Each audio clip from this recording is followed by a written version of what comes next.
right. Well, we are live, and I'm Rebecca Good, Homeschool Conversations, and I am very excited to be here today with Kerry McDonald, and she's going to talk about her book, Unschooled. And Kerry's been very busy here lately since COVID and all the changes in education. Kerry's been on Fox News, and she works with the Cato Institute, and it's the Foundation for Education, Economic Education fee. I think. That's right. Yes, Okay. feed.org.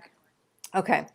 All right. So I'm going to let Kerry introduce herself briefly, and then if Kerry, if you'll kind of take it away and just talk about what does unschooled, what does that mean? I know I was kind of confused when I heard that title for the first time. So just tell us a little bit about yourself and about the book, and how did you come to this whole unschooled phenomenon?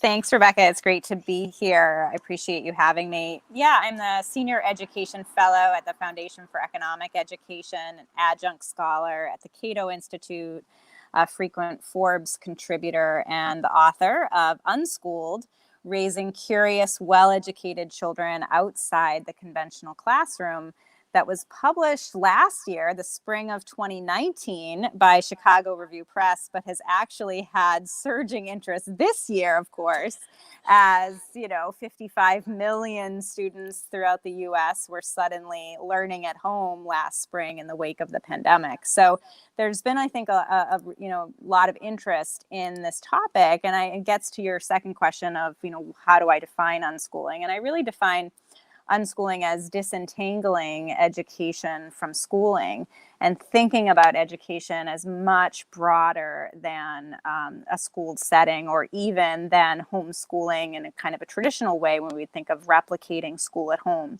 And certainly what most families found themselves doing last spring during the pandemic, when schools shut down, was school at home, right? It was tied to the school curriculum or the district's expectations. And so that all that was really changing in terms of education was the location. It was still very much tied to the expectations and approaches and curriculum directives of schooling. And I think, schooling is one method of education. It's certainly the most widespread, the most common, but it's not the only way to be educated. And in the Unschooled book, I talk about, the history of education kind of before compulsory schooling, as well as looking at all of the different ways we can be educated in society by being immersed in the people, places, and things around us, by building relationships with peers and mentors, by apprenticeships and internship programs.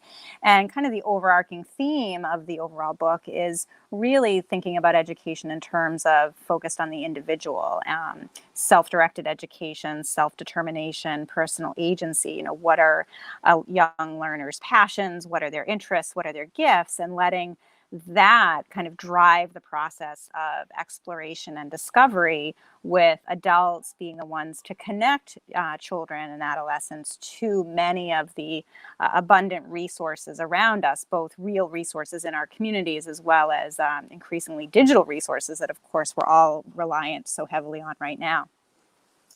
Yeah, and I like in the book you talk a lot about preschool, and you talk a lot about how the expectations for literacy have just kind of gone younger and younger, and about how preschool children are now having a lot of these standards really pushed on them, and that there's not even, the creativity and the free time even at the preschool level.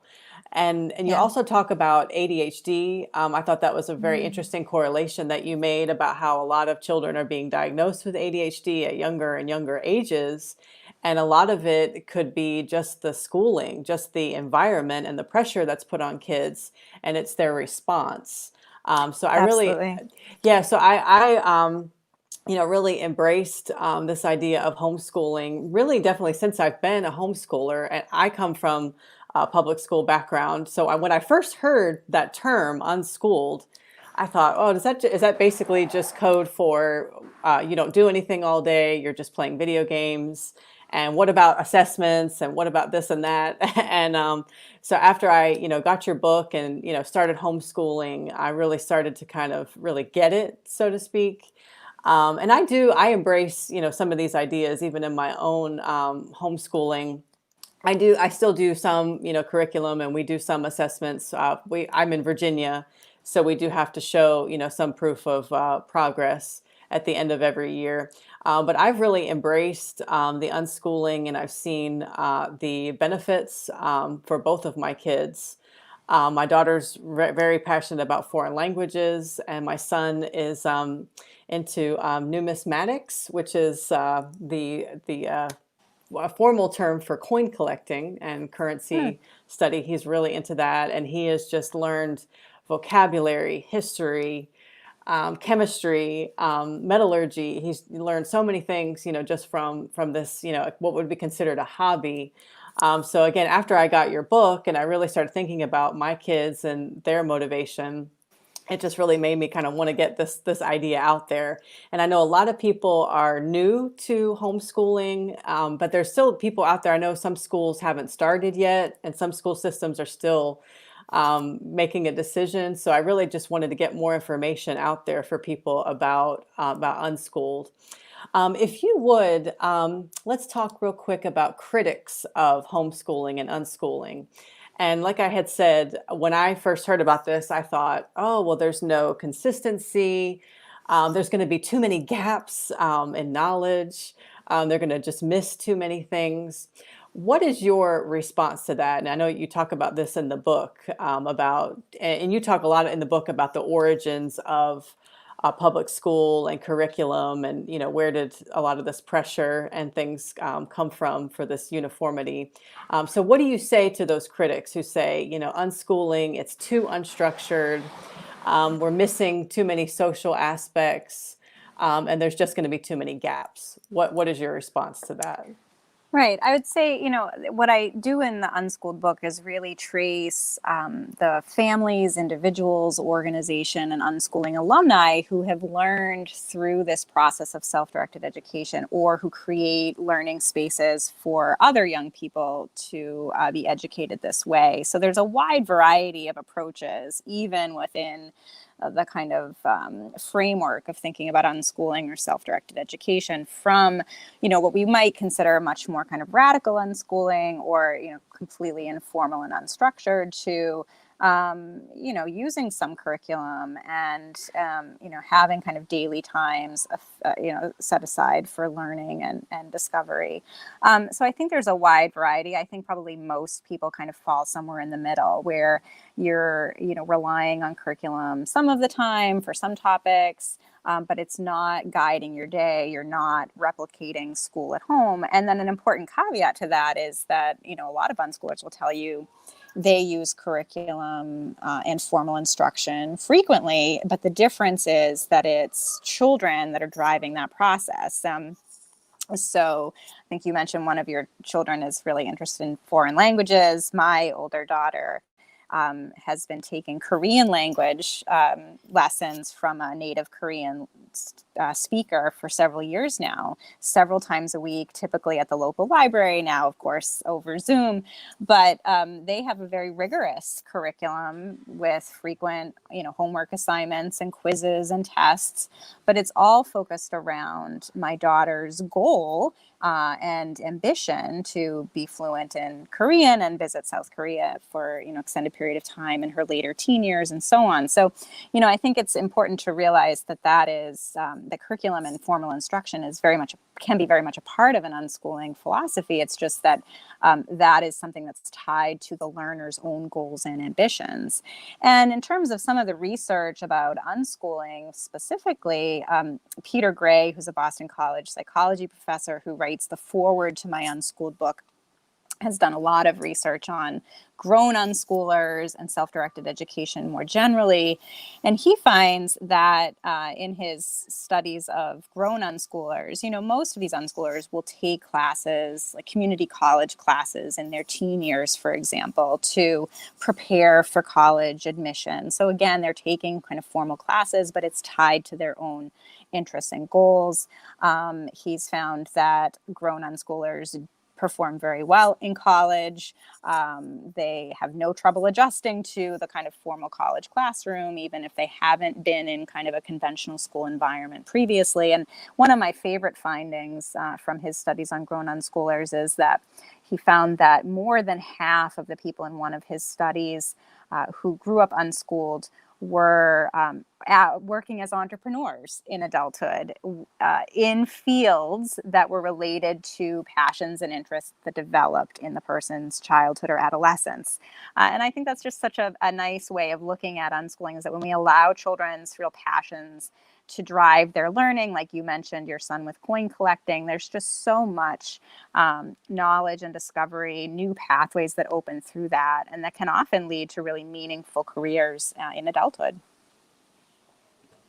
Yeah, and like I said, coming from public school background, every week there were spelling lists and vocabulary lists, and I just love it when my kids, we go to the library, they get books that interest them, and then they just come to me and they say, "What does this word mean? What does this word mean?" And I just love it that they're getting all of that, but it's not that, kind of rote memorization every week, and that it's something that they're passionate about, and that they're coming to me, it's not me begging them to learn this vocabulary. So that's exciting to see.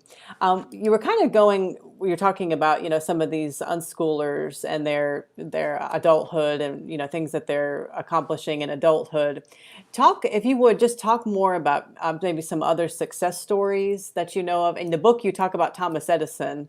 I thought that was very interesting when you talked about how he was in school and he kind of, was getting into trouble, and then his mom, pulled him out and just let him, learn. And they did some deschooling, because you do talk about deschooling. If you would define deschooling, and then how does maybe even a period of deschooling help children to be more successful when it comes to their creativity and self-direction?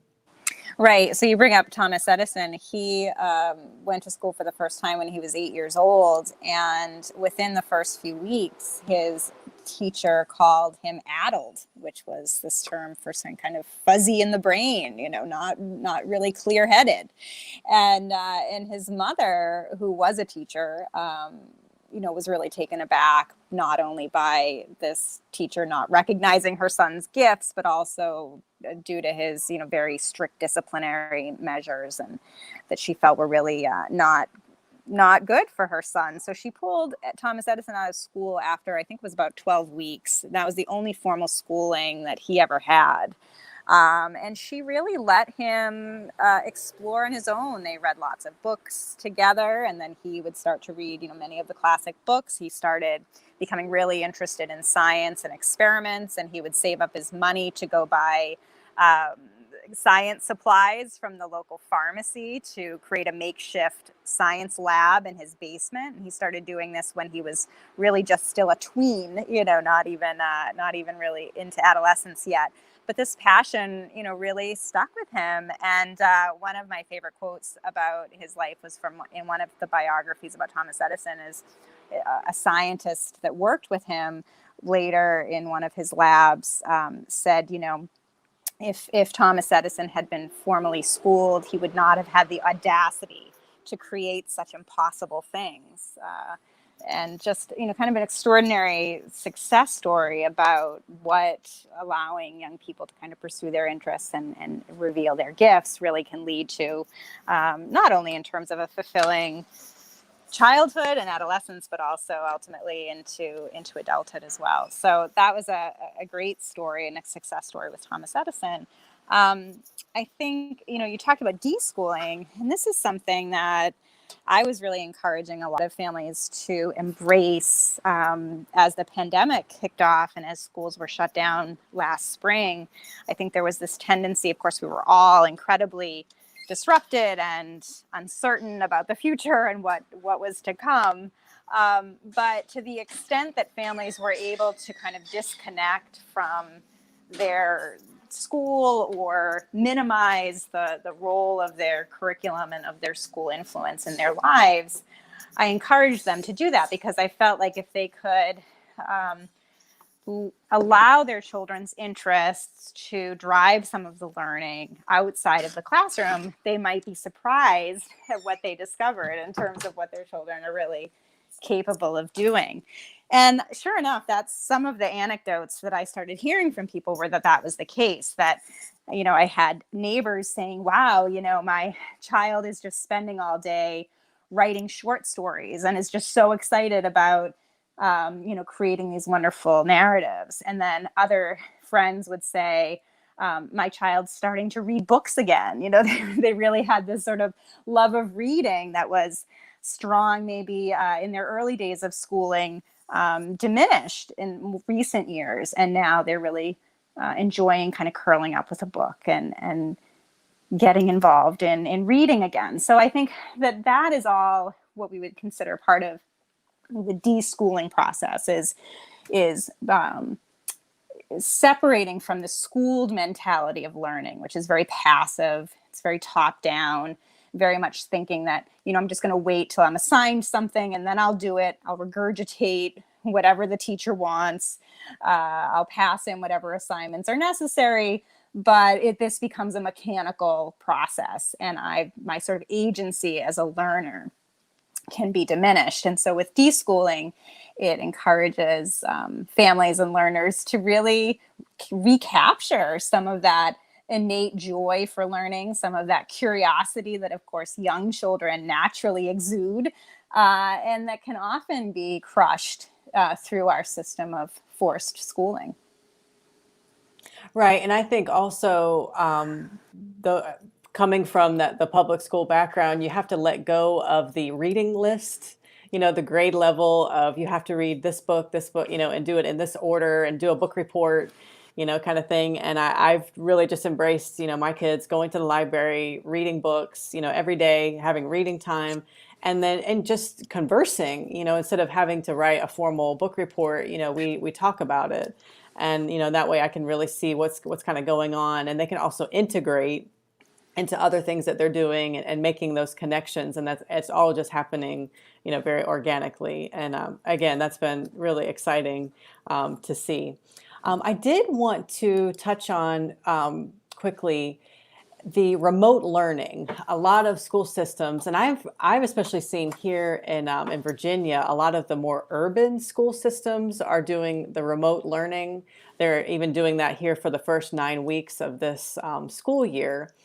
And I've heard a lot of critics talking about students and how they can't self-direct, that they're going to be unsuccessful with remote learning. And a lot of it is because of what they perceive as a lack of self-direction. Do you think that remote learning will promote self-direction and self-regulation, or do you think that this is just going to kind of fall apart? And if you would even especially talk about maybe minority students and some urban students, do you think remote learning is going to be a positive, or do you think it will be a negative?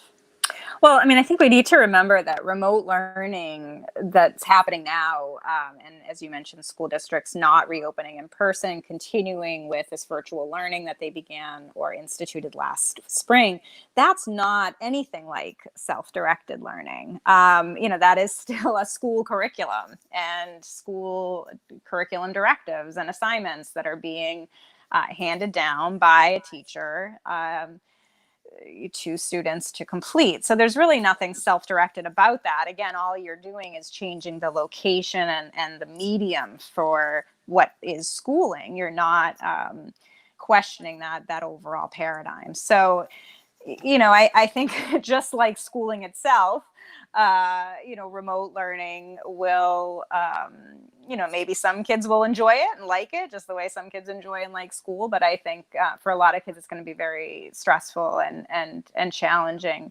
And even more than just the remote curriculum is really the isolation and disconnection from peers, which is really, I think, what most of us, and particularly young people, are really struggling with now. And that's why I've been excited about seeing the trend in pandemic pods and in homeschooling throughout the country, where we're seeing families really try to disconnect from school, from these remote learning plans, from these back to school preparations, and take matters into their own hands. In terms of homeschooling, we're seeing skyrocketing numbers of parents across the country withdrawing their children from school to become independent homeschoolers. Because I think it's important to remember that, even though headlines abound, and I probably contributed to this as well with some of my articles last spring of saying, we're all homeschoolers now.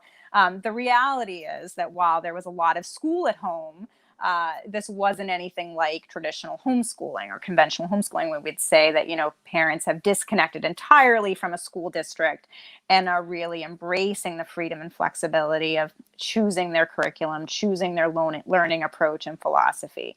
And I think that's what families are starting to realize now, that there is this whole other world of authentic homeschooling that they can tap into by removing their children from their local district, by complying with state level homeschool regulations. We're seeing NPR reporting, for example, in Nebraska, homeschool applications up 21% in July over last year. In Vermont, that number up 75% over last year. New Hampshire, similar trends. Minnesota, similar trends. We're seeing really across the country just increasing numbers of parents registering as independent homeschoolers. And we're also seeing, as I mentioned a bit earlier as well, these pandemic pods, which are when parents get together either as independent homeschoolers or as a small group of families connected to their district that might be doing remote learning, to allow their children to meet up in small groups and learn together, either with parents kind of taking turns in this kind of co-op model of facilitating a curriculum,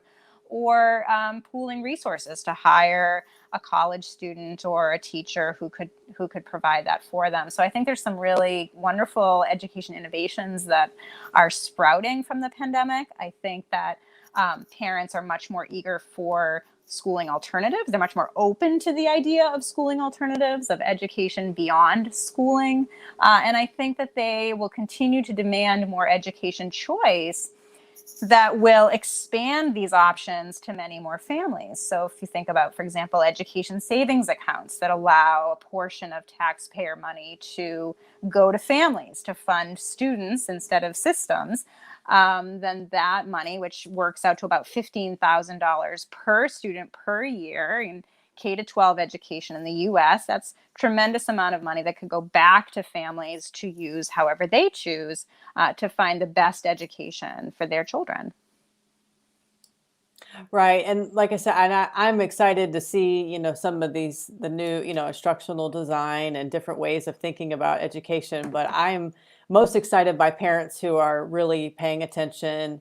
And I've seen, some friends even on social media, and they're talking about, oh, here's, a reading strategy that I'm using with my kids now that I kind of stumbled upon and want to share. And I think that's amazing. I'm happy to see a lot of parents more involved in their kids' education. You kind of touched on where I kind of wanted to go next. I wanted to talk about modern unschoolers and resources that are available for them. My kids, we get, it's a really neat thing called a Tinker Crate, where once a month they get, it's a little like a kind of a STEM oriented project that they put together. And so they enjoy, doing that. And then we also, again, my daughter loves foreign languages. So we've started, it's called a snack crate, universal snack crate, where we get a box of snacks from a different country every month. And then we're going to be learning about that country. We may learn to make a meal from that country and, just kind of have some fun with that. So those are a couple of resources for modern unschoolers. I know you talked about the education pods, and I'd like to do an entire episode about micro schools and talk more about that, because I've been seeing more and more about that. And I know in the book you talk a lot about volunteering in the community, going to the local library, going to museums. But just tell me, what is life like for a modern unschooler, and what are some other resources that you know of that are out there for people kind of looking to embrace this approach? Right. I mean, I think a lot of the resources available to unschoolers are just what we would think of as resources available to homeschoolers more broadly, or just family learning. I have an article up at the Cato Institute about free online learning resources that are currently available, that have been expanded during the pandemic. Many organizations offering more free learning resources, even if they were previously charging for those resources, because they're trying to meet the demand that so many families are encountering right now. You have resources like Khan Academy, which is kind of the leader in free online video learning. It's used in a lot of school districts across the country, particularly it's known for its math program. They've really ramped up resources during the pandemic, offering less daily lesson plans for learners ages 2 to 18, with here's what you could cover. And again, it's all free. Similar resources with Mystery Science for science learning, No Red Ink for writing instruction, just some tremendous resources, many of which are free. I also, in my latest Forbes article, have similar, lists of links and resources that families can connect to, because the key with unschooling is, again, not that you're not taking classes, but that you're choosing those classes and you're connecting interests to resources in a really meaningful way. So in terms of my children, I have 4 children who have never been to school. And typically, we're spending more of our time outside of our home than inside of it, at least prior to the pandemic. Really immersed in our community. We're in Boston, Massachusetts, taking classes at local museums and through local organizations. They attend a learning center a couple of days a week where they, interact with other mentors and peers and take classes that are tied to their interests there. So I think, again, unschooling is really just thinking about education very differently from school or school at home, that it's not sitting down every day doing this lesson plan connected to this curriculum and this particular assessment approach, that it's a much more kind of emergent process, using the abundant resources of our communities, as well as these tremendous digital resources that, again, we're all getting so much more familiar with now. Yeah, and if you would, because we were talking about homeschooling, we're talking about unschooling, would you just maybe quickly define the differences between them? Because I think that there's areas where they merge, and you've kind of touched on it a little bit. You've talked about curriculum and kind of sitting down, and you've talked about how with COVID, a lot of people were calling something homeschooling when it was really public school at home. So if you would just maybe take just a few minutes to really kind of define, like, what is homeschool, what is unschool, and maybe where did the two kind of go together? And again, it could depend on the family. It just could depend on the Exactly. approach. Yeah, I mean, I think, again, homeschooling, traditional methods of homeschooling would often replicate school at home. There's a set curriculum, there's set daily lesson plans and activities that are done every day tied to this particular curriculum. You're following this kind of packaged approach to learning in the same way that you would do in a regular school setting. So with unschooling, it kind of challenges that overall paradigm and says, let's look at learning separate from schooling. Let's think about the many ways we can facilitate education outside of a conventional classroom. And it's so much easier now with not only the abundant resources available to homeschoolers in communities across the country as homeschooling numbers continue to grow. We're at 2 million homeschoolers prior to the pandemic. About 3.5% of overall K-12 population was homeschooled pre-COVID. And I think, we're seeing that number, really skyrocketing right now, certainly in some areas. So just tremendous resources there. And of course, all of the ways that now digital resources help facilitate all of us, including adults, to learn new things and to really direct our own learning and kind of satisfy our curiosity in so many ways. So there's so many of those resources. And I think you're right that the school at home that was happening last spring when school shut down, yes, we were at home doing schooling, right? But that was not what we would consider kind of authentic homeschooling that really has that freedom and flexibility, not tied to a specific school district. Yeah, and I love in the book, there's one case study where you talk about a young boy, and I love the term that you use, school stuffs. And I'm assuming that's, just kind of anything that's sort of part of that traditional, top-down school model. And you talk about the family, and they had pulled their son out of school, and they were homeschooling, and they spent all this money on the curriculum and all this school stuffs. and then he was still struggling. And then they just kind of were like, you know what, let's just, maybe this is the problem, all this school stuffs, we'll kind of throw this out the window. And they saw, such a change in their son, and he had been, labeled as ADHD. And then once he had that flexibility, then he was able to thrive. And so, Absolutely. Yeah. and I think it is, some of us will kind of need that time to, to make that separation and to realize that education can happen outside of school. We kind of put those two things together, and I think, seeing the difference is very important. Along those lines, I want to talk about, maybe just very quickly, and you do a great job of this in the book, just talking about the origins of public school. Where did this come from? And because I think a lot of us are kind of addicted to traditional government school. And, we've kind of think that that's because most of us, I came up in traditional government school. Obviously the majority of us have.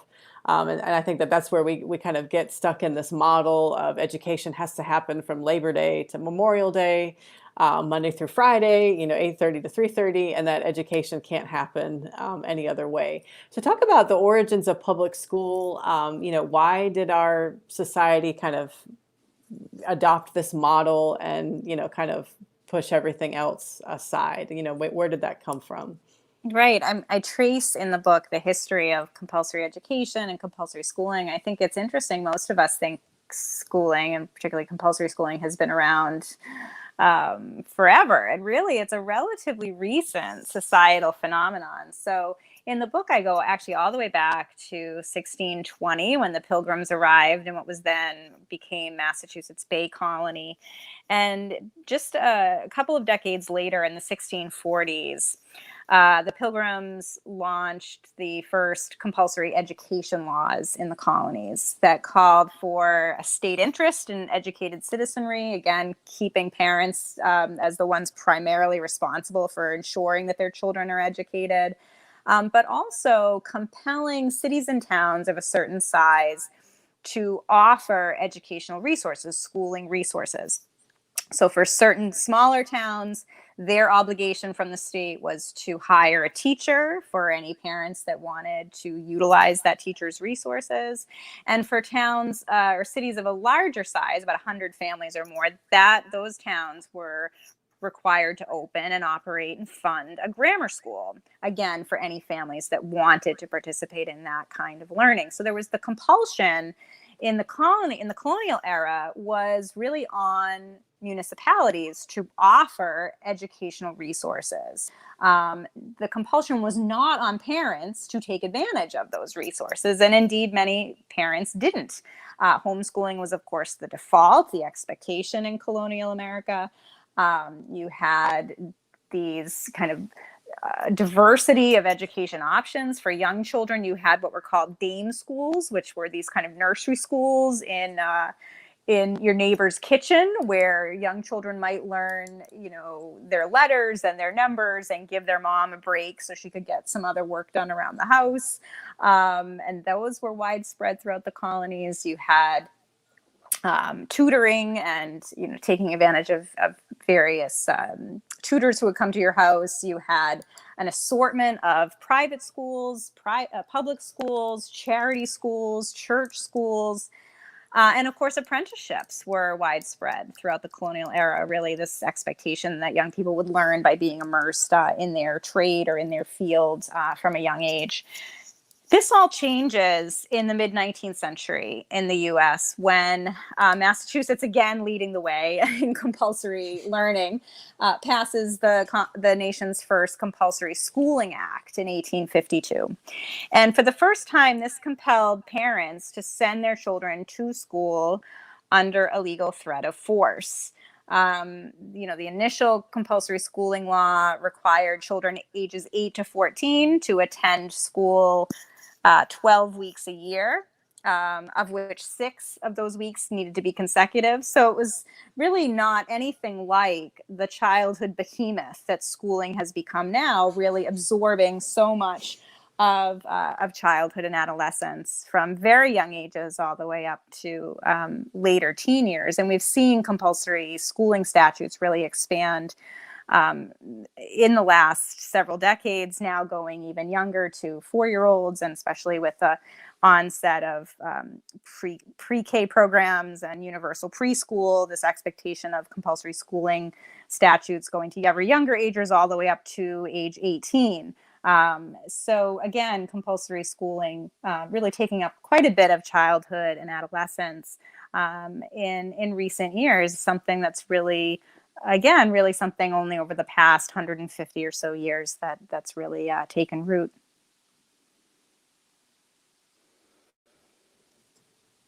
One of the critics of homeschooling and unschooling, and this kind of moving away from public school is a lot of people say that there's a lack of diversity, and that people are kind of trying to get away from anyone that's different than them. We're just trying to indoctrinate our children. And you do a great job in the book. You talk a lot about families who have strong ethnic backgrounds, who are actually homeschooling in order to preserve their cultural and ethnic heritage. Would you just quickly touch on the diversity within homeschoolers and how that's even changing, because of COVID? But just talk about, the diverse population of homeschoolers, and how homeschooling can actually embrace diversity in a way that's different and more authentic than public school does. Right, right. Well, I mean, the homeschooling population, again, pre-pandemic, was really increasingly reflective of the American population as a whole in terms of its geographic, demographic, ideological diversity.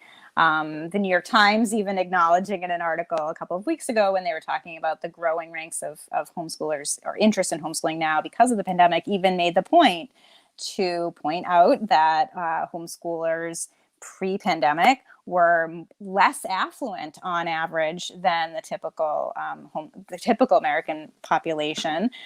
In my book and my articles, I talk about some of the demographic diversity. You see, for example, 25%, Hispanic families represent 25% of homeschooling families, which is about equal to their population in the overall K-12 school age population. So mirroring, again, the larger diversity of our current population. African Americans as well, their numbers doubled in the homeschool population between 2008 and 2012 to just under 10% of the overall homeschool population. And you're right that The Atlantic has done a series of articles in particular on why so many African American families are exiting the public school system and choosing homeschooling. And a lot of it is to escape what they see as a culture of low expectations for children of color and institutional racism.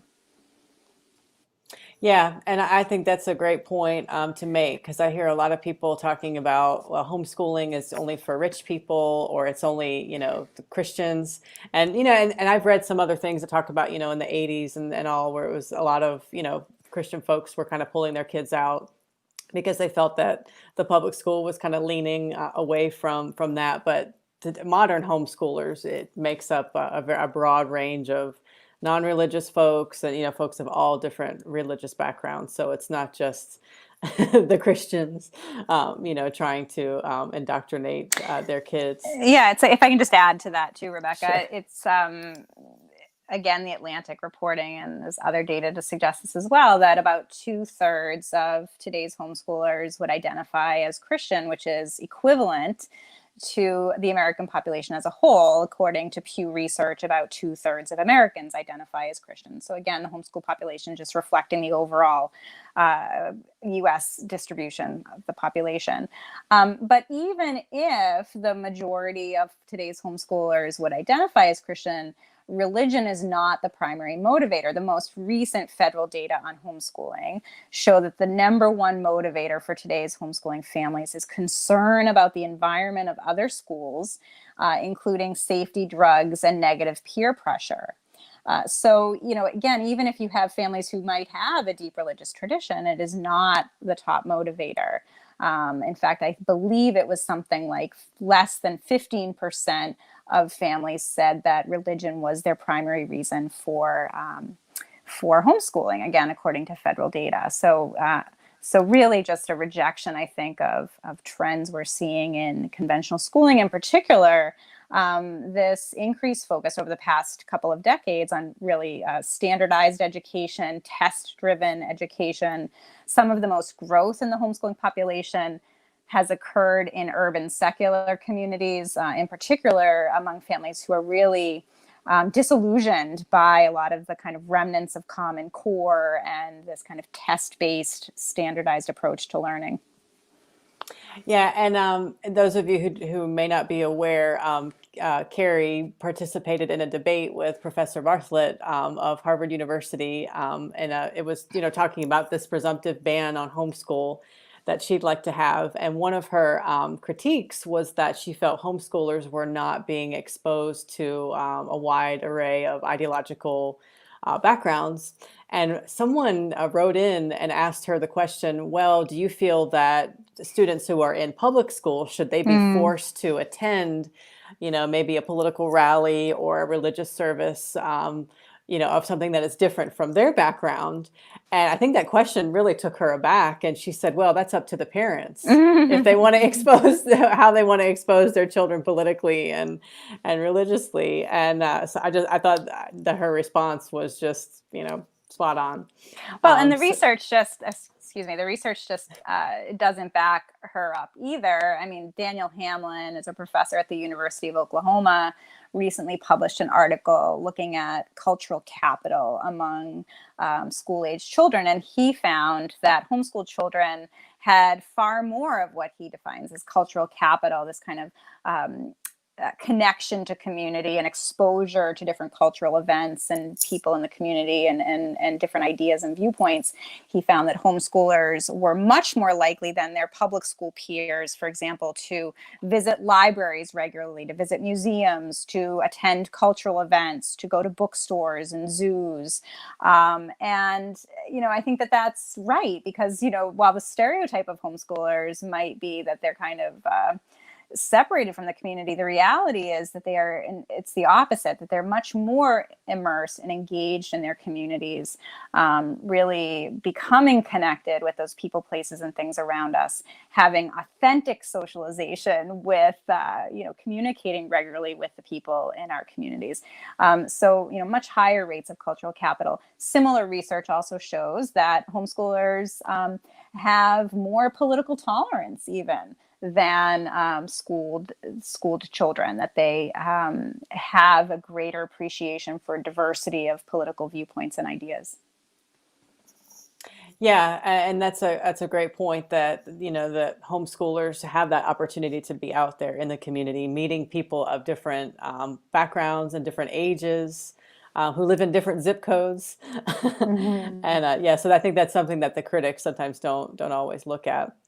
I want to circle back to a couple of the positive outcomes that we've talked about for unschooling, and that would be higher rates of goal setting, of self-goal setting, and lower anxiety.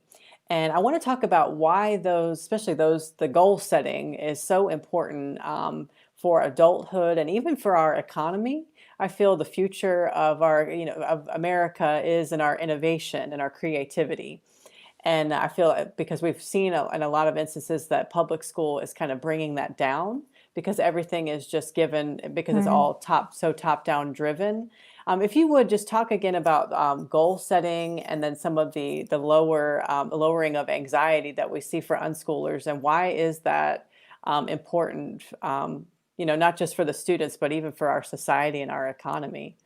Well, when you think about it, whenever any of us have personal agency over our lives, and we have control over how we spend our days and what we're interested in, and are able to collaborate with others, that share these interests and so on, that you're generally more fulfilled, you're more satisfied, and you're more likely to pursue meaningful goals, and really persevere with those goals. I think you mentioned your children and their interests in coin collecting and in foreign languages as well. I'm sure they have many other interests as well.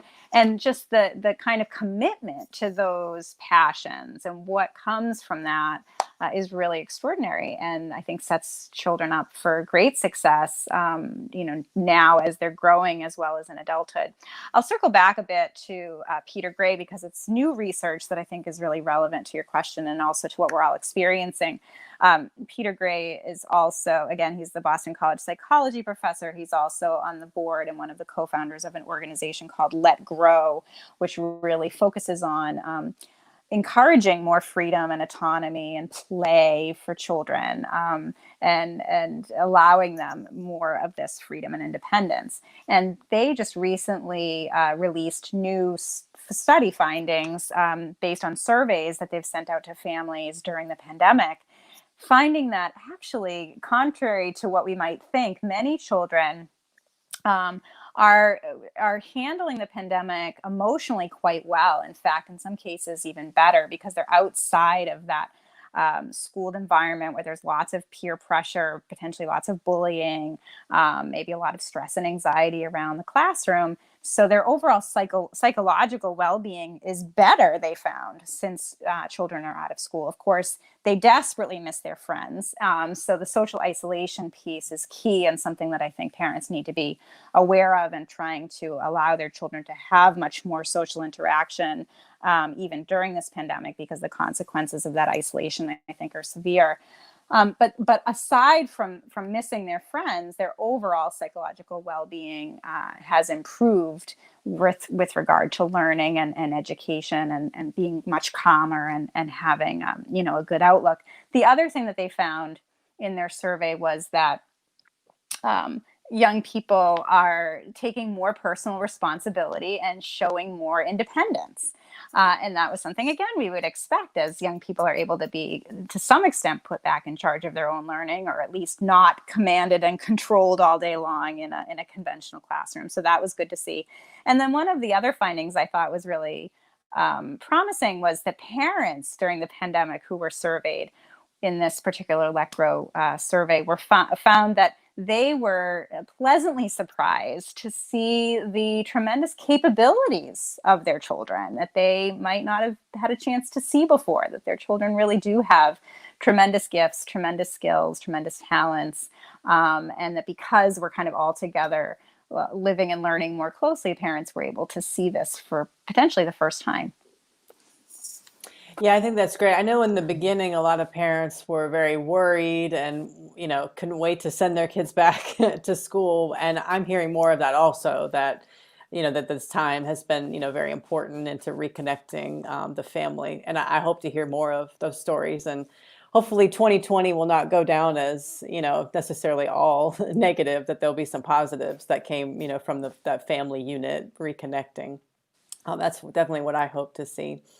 If you would touch on, as we, kind of start to wrap up a little bit, the future of homeschool and school choice. And I don't know how political you want to get with that, but where do you see where do you see the future of homeschool and school choice going? I've talked to some people and they're nervous because they feel that homeschool is going to become more regulated as more people walk away. They worry that there's going to be a backlash from the traditional government schools because there'll be a lack of funding, because the more, students that are leaving, and if we, start to get, more of these ESAs, and, there's more talk about education funding following, funding students and not systems. So where do you see the future of homeschool and school choice going here in the United States, in the next year, 5 years, however range you want to look at it? Right. It's a really great question, because I think we are at this transformative moment in American education. I think that parents have been put back in charge of their children's learning in ways that never existed before. They've been able to become aware of schooling alternatives and of education outside of a conventional classroom, again, in ways that were unimaginable pre-pandemic.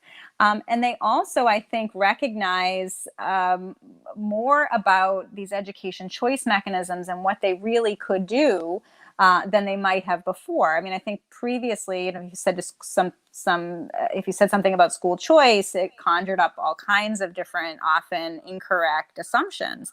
And now, as parents are home and they're saying, well, gee, my school isn't opening, but I still have to, pay the taxes to go to that school. But the private school down the road is actually going to go out of business because, they are not getting funding. And, they start to sort of see how this all works out and begin to imagine if we could redistribute the more than $700 billion a year that U.S. taxpayers spend on K-12 schooling, redistribute that money, which works out to about $15,000 per student per year, to the families to use however they choose in this wide variety of education options, from homeschooling to various private school options to pandemic pods or micro schools to virtual learning, tutoring, online classes, in-person classes, programming, and all sorts of things, books and materials. I think parents begin to realize, wow, that would be a way of making sure that all parents, regardless of income, have an opportunity to find the best education for their child that's possible. And of course, that's what every parent wants. Every parent wants the best education for their children. So I think disconnecting spending from systems and funding students instead is going to be something that will continue to see gain traction as more families realize what that really means in terms of individual choice and parental freedom and empowerment. And I'll be surprised if parents would want to give up that sort of renewed control over their children's education. They'll want to expand that for others. I think we will see homeschooling continue to grow. I would be very surprised if some of this uptick in the number of new registered homeschoolers doesn't continue post-pandemic. Of course, some families will go back to school when everything ends and when they're able to resume normal classroom functions without social distancing and all-day mask wearing.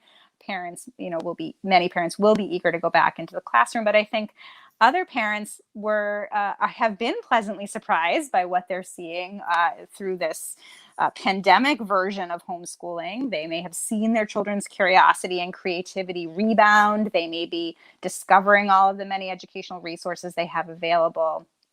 And they may have always been kind of intrigued by homeschooling in the past, but lacked that catalyst to make it happen. And so now this is a good opportunity to do that. So, my prediction, it's hard to make predictions, but if I said, 3.5% of US school children were homeschooled pre-pandemic, I'd be optimistic to say that even after the pandemic ends, we might be up to, double that in terms of the homeschool population, which brings us to your other point, which I think is also really important. What about increased regulation of homeschooling as it becomes a greater influence in American education? And I think that that's to be expected. We're already seeing that. Of course, you mentioned the Harvard Law School professor Elizabeth Bartholet, who's been calling not only for a presumptive ban on homeschooling, but for much more increased regulation and oversight of homeschoolers. She had a recent article last week at Harvard Law Today where she brings this up again in relation to the pandemic.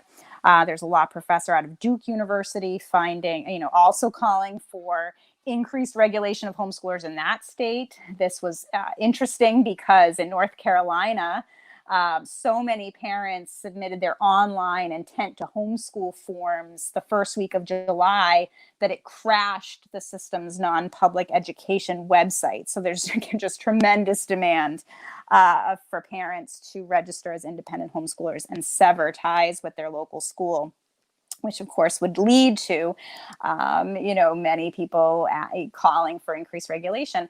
I think we should be welcoming as homeschoolers, as people who believe in education choice and freedom and schooling alternatives. We should welcome families into homeschooling and just continue to be vigilant and push back against efforts to regulate the practice.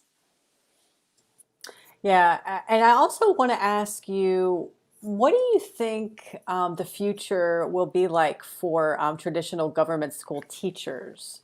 Because we've talked a lot about students, outcomes for students and families. But I have a lot of friends who are still teachers. How do you think this kind of reshaping of K-12 education as a whole Do you think teachers will adapt? Do you think some teachers might choose to leave? I know, like I've seen, families looking for teachers to instruct in, these micro schools and these, education pods and things like that. Do you think that, there will be some teachers who will kind of move with the homeschoolers, or, and how does that look? How does that happen for a teacher if they, are wanting to move away from that, traditional government school system? That's right. I think it's important to remember that teachers are caught up in this same system of lack of choice, lack of freedom that students and families are. That often teacher creativity is diminished through this kind of one size fits all mass schooling model. And they are looking for alternatives as well. I've written even pre pandemic about teachers who have left conventional classrooms to create schooling alternatives. In fact, my book is filled mostly with the stories of former public school educators who became so dissatisfied by what they were seeing in the conventional classroom that they left to create their own self-directed learning centers or alternatives to school, to really enable them not only to have a much more satisfying educational experience as a teacher, but to really create spaces for self-directed education. So I think education choice and freedom benefits teachers just as much as it benefits students. And I think the pandemic has really prompted many more of these innovations in education, micro schools, pandemic pods, for instance, that will continue to gain traction even after the pandemic. In one of my recent articles, I interviewed a high school English teacher in Illinois who said she was making $49,000 a year teaching ninth grade and AP English. And she was approached by several families in her area who were interested in podding, this pandemic podding, these micro schools, as well as one-on-one tutoring. And she now realizes she can make more money with fewer hours and much more flexibility outside of that conventional classroom. And I think more teachers are going to find that to be the case.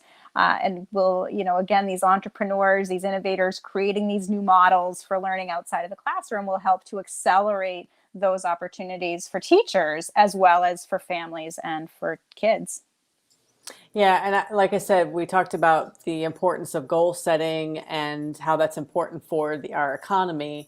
And I think that that's true even for teachers. That's why I also feel that, getting some of this funding for students, I think in the long run, it will be positive for educators. And I think right now, a lot of educators are, they're not happy when they start to hear about these education alternatives. But yet, to me, I think if you are, really care about education, you'll look for those innovations. And if that funding is there, through funding the families and the students, not the systems, then that there will be that room for that economic growth within education. So I think it's, can be a win for educators also. So I'm hoping to see more educators, and I'm starting to see some of that, where they're starting to kind of open up to, some of it's kind of forced, here, but hopefully there'll also be some organic, changes in education, and seeing teachers, kind of embracing some of these new models and new ways of thinking also.